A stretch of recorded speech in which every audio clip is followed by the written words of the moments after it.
Hi everybody, I am Richard Vigorelli, your guide for everything Chinese medicine and everything that's just a little bit on the strange side, all boiled down so us Westerners can figure it out. Now, why am I only gesturing with my right hand this time? Because I'm holding something in my left. And this little thing is about what I'm going to talk about today. Now, my last video, I said that I would be doing an organ today. Well, that organ is basically a Chinese medicine organ, and it is exemplified by this: a cup, a grapefruit, and a coffee mug. What? Bear with me. Okay, in Chinese medicine there is a thing called the San Jiao, or the triple burner, or the triple heater, and this thing is defined as the passage of fire and water. These are two opposing elements. It is the place where they can play nice together, at least in theory. This is where the San Jiao is where qi and blood intermingle. It is where yin and yang intermingle. And it looks like this. This is what's called the upper jiao, or the top burner, or the upper burner, or the upper energizer. This little guy, shown by this cup, not like this, is your lungs and your heart. It goes right here. It sits as a cap to the whole thing. Now, the grapefruit, notice how I'm using food for this, symbolizes what is called the middle jiao, which is comprised entirely of your stomach and your spleen. And yes, I will get to the spleen later. This is your digestive system. Without the middle jiao, you don't last. You've got a couple of hours at best, and bye. Because we get to the lower jiao, symbolized by this coffee mug. This is where your kidneys are. This is where your bladder is, your urinary bladder. This is where your intestines are. Okay? Now, I'm leaving a couple of organs out. I'm leaving out the liver, and I'm leaving out the gallbladder, because there really is no defined place for them. So, you have to think about, what do they do? Well, the liver is responsible for the storage of blood. It's also responsible for the smooth flow of qi, which you can argue is the movement of qi. But that's more of an essay. The gallbladder is what controls in and out movement between the body and the stuff coming into the body. We usually use that a lot with things like trauma, emotional issues, things like that, because it is the gate, it is the decision as to what you are going to keep long term. I also didn't touch on the pericardium because that just wraps around the heart, and that's in the upper jiao, so nah. So, but again, where does the liver and the gallbladder sit? I'll show you. Here we have the body, as represented. Liver and gallbladder sits right about here. It holds heavily around the middle jiao, which is why, when it has a problem, it attacks the middle jiao kinda like the football star attacking the class nerd.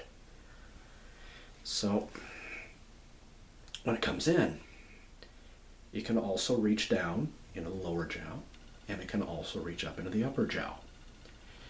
That way, it can move qi everywhere. It can store blood coming in from everywhere.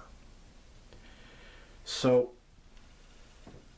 a lot of people will say, find the San Jiao for me. Cut the person open and find the San Jiao. Spleen, I will give you. It's more of an association between all parts of the Western digestive system. Intestines, yeah, freaking obvious. Pericardium, yeah, it's that little envelope that's around the big muscle. Lungs, duh. Kidneys, hello. Where's the San Jiao? Well, the upper jiao is the rib cage. The middle jiao is your belly. And especially right here, right below the diaphragm, where your stomach and your large intestine transversely comes across, and when you get big, it's like, oh man, I'm so full. That's the middle jiao. Lower jiao is everything below that, everything down to the pelvis, and your genitals, and the pooper, and everything else. That's the lower jiao. So, yeah, it's more of a chamber. It's more of a series of 3 chambers that have areas where they're quartered off. The diaphragm, according to the ancient texts from China, clearly says that the diaphragm, which is the little muscle right below your lungs and just above your belly, and is responsible for you to go, that classically sets off the upper jiao from the middle jiao. It is, I couldn't represent it here, this little space, okay? So it's kind of obvious where the upper jiao is in relation to the middle jiao. But how do you decide where the middle jiao ends and the lower jiao begins? A bit complicated, isn't it? Well, the middle jiao is the spleen in the stomach. Point to the spleen for me. Well, the western one's right here. Yeah, you can't see it. It's where the stomach is, and it's this little thing about a little bit smaller than my fist.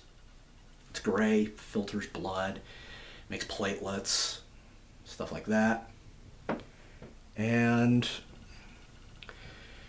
will enable the body to fix itself. However, if you break it, well, you tend to bleed out. But you can remove it if it's severely damaged, infected, malfunctioning, whatever. You don't, in the western spleen, you don't need to survive. Eastern spleen, you absolutely have to have it to survive because it is your digestive system. So all of that will be right about here.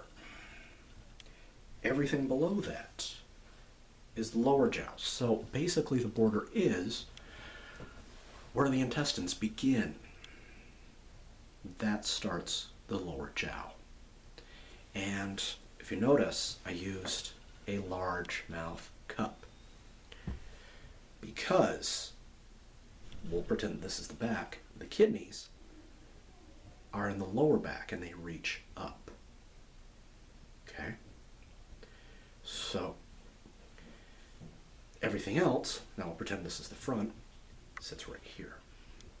Middle jiao is right there.